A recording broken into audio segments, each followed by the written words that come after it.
Encircle the objects starting with the given letters. दिए गए हरूफ से शुरू होने वाली चीजों के गिर्द दायरा लगाइए. We shall encircle the objects for given capital letters. हम दिए गए बड़े हरूफ से शुरू होने वाली चीजों के गिर्द दायरा लगाएंगे. E stands for eagle.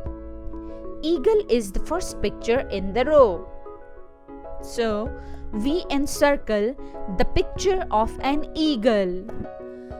B stands for banana.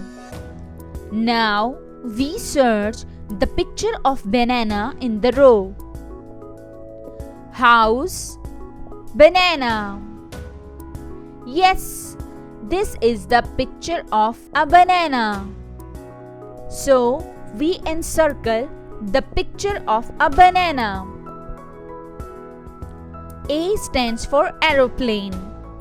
Now, we search the picture of an aeroplane in the row. Drum, aeroplane. Yes, this is the picture of an aeroplane. So, we encircle the picture of an aeroplane.